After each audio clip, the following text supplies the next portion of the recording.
The heavy-duty tote lifter is designed to lift open-bottom skids, boxes, and baskets. This unit has a low center of gravity and has excellent maneuverability because of its pallet jack style, fifth-wheel design. The capacity is 3,000 pounds. There are 3 different configurations available: our standard 2-speed hand pump operation, a 12-volt DC power model, and a dual-powered unit.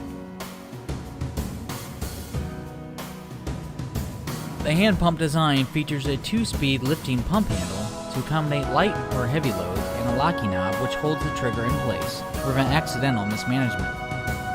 The side stabilizers lock lifter in place at an ergonomic height.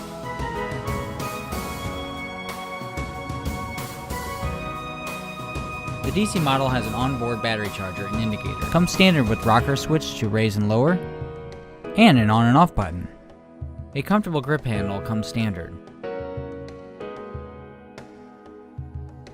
The dual-powered tote lifter with hand pump and battery is an excellent selection for continuous use and reliability. The unit can be lifted electrically with the push of a button and a backup manual hand pump lowering function in case of a low battery. This unit has a single-stage cylinder for smoother operation. The ergonomic handle design offers simple and comfortable operation. It has a baked-in powder-coated toughness and the maximum capacity is 2,200 pounds. Tote lifter options include a removable solid platform deck that fits over the forks, where a worker can set up a temporary workstation or carry non-palletized loads. These units also come in stainless steel. Transport skids, boxes, and baskets with our heavy-duty tote lifter.